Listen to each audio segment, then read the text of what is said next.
Bonjour tout le monde et bienvenue à cette activité OracleTube. Aujourd'hui, je vous présente un jeu vraiment très intéressant, très en lien avec la santé mentale, très en lien aussi avec le cheminement personnel. Donc, faut savoir ici sur la communauté Vivre à coup de cœur, en alternance les vendredis, on a les activités OracleTube et on a les BookTube, où est-ce que je vous partage des outils qui peuvent nous aider à faire des belles prises de conscience, un bel ajout à notre cheminement personnel pour nous aider à voir les choses autrement, à comprendre certaines choses dans notre vie, toujours en lien avec les thématiques qui vont ressortir. C'est ça qui est intéressant avec l'OracleTube, c'est que au lieu de rester toujours dans notre ressassage de préoccupations, puis de toujours voir les choses sous le même angle, de la même façon, toujours essayer les mêmes options, les mêmes solutions. Des fois ça fonctionne, mais des fois ça ne fonctionne plus. Donc le fait d'aller puiser dans la créativité, ça va nous aider à voir les choses autrement et à essayer d'autres solutions dans certaines situations. Et les jeux de cartes oracle, entre autres, il y a d'autres outils qui peuvent faire ça aussi, vont créer une opportunité de nous fournir un déclencheur, en fait, un déclencheur de prise de conscience parce que on utilise un jeu de cartes selon ce qu'on a envie de travailler à ce moment-là ou ce qu'on a besoin d'aller explorer en ce moment-là, parce que les jeux de cartes oracle, il y en a plein de sortes, plein de thématiques, donc on a l'embarras du choix, on va choisir celui qui va avec ce qu'on vit en ce moment, et au lieu de vraiment mentalement, par la volonté et la force des choses, nous-mêmes décider à quoi on va s'attaquer aujourd'hui dans notre réflexion, on va utiliser un jeu de cartes, on brasse les cartes, on pige des cartes, puis on va découvrir les thématiques qui vont ressortir. Puis à ce moment-là, c'est là qu'on va sortir du cadre habituel, qu'on va aller puiser dans la créativité, de voir, selon la thématique qui ressort, qu'est-ce qui émerge à ce moment-là. Donc, c'est pas mon mental qui prend le lead, c'est que j'observe ce qui émerge et ce qui fait du sens pour moi. Je fais des prises de conscience et là, ça peut changer ma façon de prendre des décisions, de faire des choix, changer mon quotidien à ce moment-là. Donc, c'est très précieux. Et aujourd'hui, on a un jeu de cartes oracle qui est vraiment très axé au niveau de la santé mentale, du bien-être. Donc, c'est le jeu Stop au stress de José Durocher. Ce jeu-là, il est de toute beauté. Regardez-moi ça. Cette image-là, elle est magnifique. C'est un beau gros boîtier, très coloré. Il y a 48 cartes avec un livret d'accompagnement pour combattre l'anxiété et rehausser l'estime de soi. Hein? Donc, un très beau jeu de José Durocher. Dans ce boîtier-là, il y a un livret avec encore notre magnifique image ici. Puis, je veux juste vous montrer, en fait, quelque chose qu'on aime beaucoup. C'est pas toujours le cas, mais on est content quand c'est comme ça. Un beau livre en couleur. Un beau livre en couleur, donc les cartes jaunes, les cartes vertes et les cartes rouges, mon ami. Donc, chacune des catégories va aller avec sa couleur, ok? Donc, on a ici un petit mot de l'auteur, c'est très important ici. On nous dit que ce jeu-là est développé par José Durocher, donc une autiste de haut niveau de fonctionnement qui vit elle-même avec un trouble anxieux. Le jeu de cartes Stop au stress est la somme de toutes les affirmations ou les questionnements qu'elle se pose lorsqu'elle sent l'anxiété prendre toute la place en elle. Donc, c'est un beau cadeau qu'elle nous fait, José. Ces affirmations et ces questions sont inspirées de sa propre expérience. Ce jeu est divisé en 3 catégories qui sont déterminées par 3 couleurs distinctes, comme sur un panneau de circulation. Le vert, le jaune et le rouge. Donc, les cartes vertes sont destinées pour des bons jours et vous encouragent à instaurer un mode de pensée gagnant pour tenter de garder le cap et un flux positif. Donc, les cartes vertes, c'est quand ça va bien, puis on veut que ça continue de bien aller. OK? C'est intéressant. Les cartes jaunes, c'est pour les jours ordinaires où vous avez une humeur mi-figue, mi-raisin. Vous ne pouvez pas affirmer que tout va mal, mais vous ne pouvez pas non plus affirmer que vous êtes au meilleur de votre humeur. Donc, pour les journées bof, on va piger une carte jaune. La couleur rouge, maintenant. Ces cartes-là vous servent lorsque l'anxiété sera plus forte et que vous avez peur de perdre un certain self-control. OK? Donc, c'est intéressant. On a un jeu de cartes, là, facilement avec les couleurs, à savoir, OK, c'est quoi j'ai besoin aujourd'hui? On va chercher ça. On brasse les cartes, on en sort une qu'on a besoin. OK? Ce jeu est en fait un outil d'inspiration et d'introspection et il ne vient en rien remplacer les conseils psychologiques et ou les questionnements de professionnels, c'est sûr. Néanmoins, si vous pigez une carte selon votre humeur, elle saura vous inspirer toute la journée. Donc, c'est ça l'idée qu'il y a en arrière. Ici, on a un mot de Josée elle-même. OK? Elle nous dit « Je vous invite à une forme ludique d'outils en mieux-être. J'ai développé ce jeu de 48 cartes parce que je l'ai moi-même expérimenté sur sa forme bêta en inscrivant et en relisant chaque jour des phrases clés dans mes cahiers. Ces phrases m'ont toujours fait le plus grand bien et j'ai pensé qu'elles vous en feraient également. Le jeu Stop au stress est ainsi intitulé car j'ai moi-même un diagnostic d'autisme et je souffre d'un trouble anxieux généralisé. Ces phrases, je les développe depuis maintenant 2 ans sans savoir que je pourrais en faire un jeu et lorsqu'on m'a proposé de créer Stop au stress, j'ai réalisé que j'avais tout le matériel nécessaire pour sa conception. Quand même, c'est beau, hein? Elle nous dit « J'aurais beaucoup aimé connaître un tel outil pour m'aider à gérer les moins beaux jours et j'ai décidé d'accepter l'invitation qu'on me lançait afin d'inspirer les autres. » Que vous décidiez de jouer avec l'aide de couleurs ou d'en piger une carte au hasard chaque jour ou quand vous en ressentez le besoin, je vous souhaite les plus belles réflexions. Josée Durocher. Donc, Stop au stress. On a les différentes couleurs. Donc, on a du rouge, du vert, du jaune. Pour notre exercice aujourd'hui, moi, je brasse les cartes puis on va voir qu'est-ce qui sort. OK? Donc, je suis pas particulièrement stressée aujourd'hui, mais ça me tente pas juste de piger une carte jaune ou verte ou peu importe. On va voir qu'est-ce qui sort, OK? On va y aller de façon vraiment spontanée pour notre premier exercice, pour voir ce que ça donne. Et on va aller voir si, par exemple, mettons que j'aurais une journée bof, je vais en prendre une verte et j'en prends une rouge. On va voir qu'est-ce qui sort et comment on peut utiliser en fait ce jeu-là. Donc si je suis en train de passer une belle journée, puis je me dis, ah, ça me tente vraiment de cultiver, de l'amplifier, de maintenir ça. Qu'est-ce que je peux faire? Je peux piger une carte verte. Et à ce moment-là, j'ai la carte numéro 3. Un défi par jour, vous vous lancerez et 1 million de gains vous ferez. Oh, OK. Donc ça propose de faire un petit défi, de dire, ouais, tu vas bien, tu as de l'énergie, let's go. On se fait un défi. Un défi pour garder les choses intéressantes, pour se garder un petit peu dans le mouvement de la vie, pour garder un enthousiasme, pour avoir l'impression de vivre quelque chose. Donc, OK, ça va bien, profitons-en. C'est quoi un défi que tu peux te lancer aujourd'hui? Ça, sans même aller voir dans le livret encore, c'est quelque chose qu'on peut explorer par nous-mêmes avec cette carte-là. Là, on va aller voir, en fait, dans le livret, qu'est-ce qu'elle nous dit, Josée, concernant cette carte-là.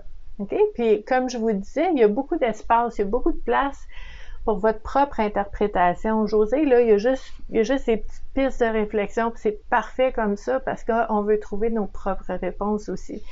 Donc, Josée nous propose ici la réflexion. Les mots importants sur cette carte-là, ce sont défi, le gain, le projet et la joie. Donc, la joie cultive la joie. Donc, le projet d'avoir des défis, c'est quelque chose qui va nous garder dans une énergie qui est haute, là, quelque chose d'enthousiasmant, de stimulant. Quand ça va bien, c'est super à ce moment-là. Donc, elle nous dit, c'est important de vous lancer des défis à vous-même. Avoir des projets conserve la santé mentale de l'humanité, à ce qu'on dit. Si vous consentez à cette pensée, vous vous lancerez de petits et de plus grands défis que vous relèverez avec joie. Des projets en tête, vous ne vous en porterez que mieux. Car si le moment présent est important à vivre, savoir se projeter dans l'avenir à petite dose est aussi bénéfique. C'est intéressant ça, puis c'est drôle, ça me fait penser, une petite bulle qui passe. Mon arrière-grand-mère est vraiment, elle a eu une belle longue vie en fait. Elle est décédée à 99 ans et demi. Puis je me souviens, Grammy qui me disait, pour vivre heureuse, en santé et longtemps, faut que tu sois occupée, Stéphanie. Elle me disait, faut que tu aies des projets, faut que tu aies des rêves, faut que tu imagines, tu visualises quelque chose à l'avenir qui te donne envie d'être là, qui te donne envie, qui te stimule, qui te motive à te lever le matin, puis à faire un pas de plus. Puis elle dit, c'est comme ça que de jour en jour, t'es heureuse, t'es en santé, puis t'es encore là à 99 ans. C'est ça qu'elle m'avait dit. Donc, ça me fait penser à ça, Josée, ce que tu me dis ici. Donc, le moment présent est important à vivre, mais il faut savoir se projeter dans l'avenir à petite dose pour aller infuser du bonheur puis du excitement, quelque chose de le fun dans cette vie-là. Donc, quand ça va bien, on pourrait piéger une carte comme celle-là. Quand ça va moins bien, des fois, tu te lèves le matin puis ouf, tu sais, ça va pas mal, mais t'es pas olé non plus. C'est ordinaire. C'est ordinaire et je vous dirais, moi, personnellement, le moment où est-ce que je choisirais de piéger une carte jaune, ça serait au moment où est-ce que je ressens en moi le danger que le terrain pourrait être glissant, puis que je pourrais à tout moment glisser dans journée plate, journée que j'aime pas, ça va pas bien, avant d'être rendu là. Quand je sens qu'il y a un danger de glisser vers ça, j'irai me chercher une carte jaune. Juste pour dire, ça me tente pas de glisser dans ce marasme-là. Ça me tente de rester de l'autre côté de la ligne, de dire, OK, ça va encore bien. C'est pas extraordinaire, mais ça va encore bien. Je ne veux pas glisser de l'autre côté. Donc, je vais aller piger une carte jaune, comme celle-ci, la carte numéro 28, qui nous dit, vous n'êtes pas responsable de la manière dont les autres vivent leurs émotions. Ah! Quand même intéressant ici. Donc, je répète parce que ça vaut la peine. Vous n'êtes pas responsable de la manière dont les autres vivent leurs émotions. Ça me fait penser à quelque chose, Josée. Il y a une, je sais pas si c'est un proverbe ou une citation ou quoi, là, mais il y a quelqu'un qui a dit en quelque part que je suis responsable de ce que je dis. Je suis responsable de la cohérence de ce que je dis. Si j'arrive à nommer ce qui est cohérent, c'est vrai dans ma pensée, c'est vrai dans mon émotion, c'est aligné, c'est cohérent, j'arrive à nommer quelque chose qui est vrai pour moi dans toutes ces sphères-là, et c'est complet, ça représente vraiment ce que je ressens, ce que je pense, je l'ai nommé, je suis responsable de ça, d'être authentique dans ma parole, d'être vrai dans ma parole. Ensuite, de la façon que ça va être reçu, si moi je l'ai dit de façon courtoise, polie, bienveillante, respectueuse, c'est sûr, c'est important, il y a une façon de dire les choses. Mais ensuite de ça, la façon que la personne va recevoir ça, les émotions que ça peut lui apporter, ben, je suis pas responsable de ça. Je peux être un déclencheur de quelque chose. Ça se peut. C'est important qu'on en parle. Parce que des fois, avec beaucoup de bonnes intentions, puis avec beaucoup de respect, de bienveillance, de gentillesse, on va nommer quelque chose à quelqu'un avec la plus grande sensibilité du monde et la personne va quand même vivre une émotion. Ça peut déclencher quelque chose. Ce qu'il faut savoir, puis là, on va le virer de bord aussi. Si quelqu'un me dit quelque chose à moi, de façon très polie, très respectueuse, et que moi, j'ai une émotion qui monte. La personne qui m'a dit quelque chose n'est pas fautive dans le sens du blâme, ok? Dans le sens que si la parole d'une personne m'a déclenché, c'est parce qu'il y avait quelque chose à déclencher. Je portais quelque chose en moi, une blessure, qui a été activé, qui a été déclenché par une parole ou un geste ou peu importe, mais je le possédais et je l'avais déjà en moi. Donc, cette notion de dire je ne suis pas responsable de la manière que les autres vivent leurs émotions, ben, ça fait partie d'une réflexion à faire parce que des fois, on peut se sentir coupable. Puis des fois, si on a blessé une personne, c'est correct d'avoir ce sentiment-là, puis de dire, oh mon Dieu, je vais aller m'excuser, je vais aller demander pardon, je vais aller m'expliquer, je vais faire quelque chose avec ça. Mais trop souvent, ce sentiment de culpabilité-là, il est juste automatique. Il n'y a pas de raison, je me sens coupable. Puis ça use et ça mine avec le temps. Donc, il faut faire attention dans cette réflexion-là de dire si les gens réagissent autour de moi, ben, ça n'a peut-être rien à voir avec moi, tu sais. Est-ce que j'ai un contrôle là-dessus? Est-ce que je suis responsable de ça? Est-ce que je peux faire quelque chose pour améliorer les choses? Est-ce que je peux alléger? Est-ce que je peux apaiser? Peut-être que oui. Et si oui, je vais le faire. Mais ça ne veut pas dire que je vais prendre sur mes épaules la responsabilité des émotions de tout le monde autour de moi. Et ça ne veut pas dire non plus que les gens autour de moi devraient prendre la responsabilité de comment moi je me sens. Parce que c'est moi qui ai déclenché. Voyez-vous comment il peut y avoir une belle réflexion à faire? Là, ça, c'est la carte 28. On va aller voir ce que ça nous dit ici. Josée, dans cette réflexion-là, elle nous dit que les mots importants à noter sont émotion, ressenti, expression et détachement. Si quelqu'un se met en colère devant vous et qu'il ne vit pas bien son émotion, ce n'est pas votre faute. Votre responsabilité est de bien gérer vos émotions.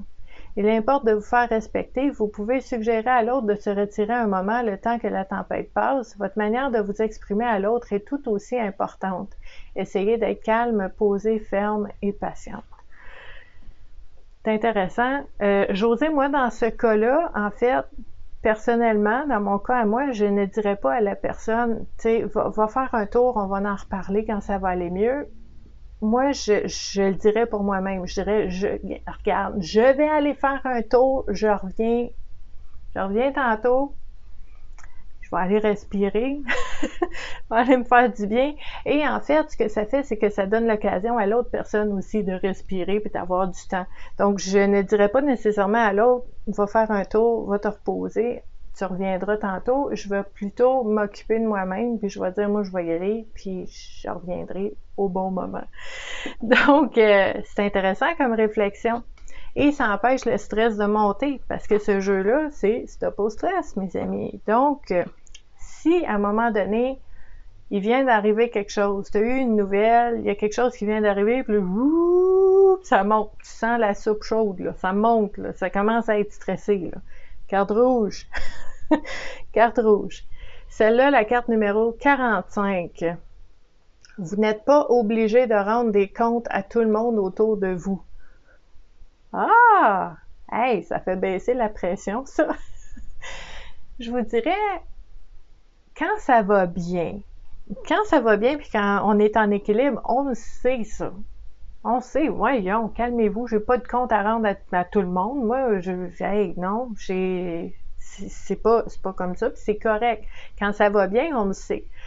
Quand on a de la pression, quand on est stressé, puis qu'on sent de la pression, puis que là, tout le monde veut quelque chose, on a l'impression qu'il faut qu'on réponde à tout le monde, tout de suite, maintenant, puis là, on capote.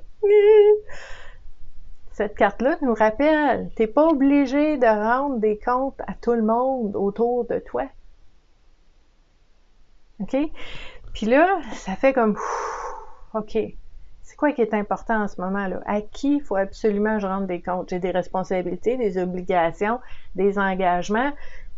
Je le sais, il y a des comptes à rendre à ces personnes-là. Les autres, là, moi, je m'occupe de moi, là, puis on en reparlera plus tard peut-être, mais pour l'instant, je fais ce que je dois faire. Je rends les comptes à ceux que je dois rendre.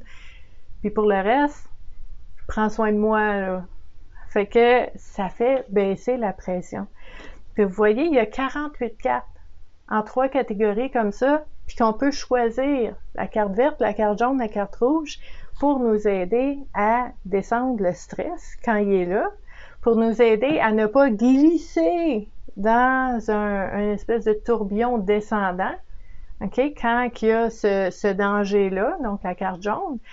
Et quand ça va bien, ben on a des cartes aussi qu'on peut piger pour continuer d'aller bien, pour renforcer notre bien-être puis notre prévention, en fait, de la détresse. Donc, j'aime beaucoup, beaucoup, beaucoup ce jeu-là. Très intéressant. Je vous invite à l'explorer, à l'essayer. Je vais vous mettre sous la vidéo le lien pour en savoir un peu plus sur l'auteur et sur son jeu. Je vais vous mettre aussi sous la vidéo différents liens pour joindre la communauté Vivre à coup de cœur si vous voulez continuer de parler de tout ce qui touche au bien-être et à la santé mentale. Ça va me faire plaisir de vous accompagner tous les jours. Moi, je suis intervenante sociale depuis 27 ans maintenant. J'accompagne les gens en individuel, en groupe, en ligne, en personne, alouette. Et ça fait vraiment plusieurs années, puis ça fait presque 6 ans que j'accompagne les gens en ligne via les réseaux sociaux aussi. Donc, bienvenue à vous. Venez-vous-en. Ça va nous faire plaisir de vous accueillir et je vous remercie beaucoup d'avoir été là. Puis je vous dis à la prochaine. Bye!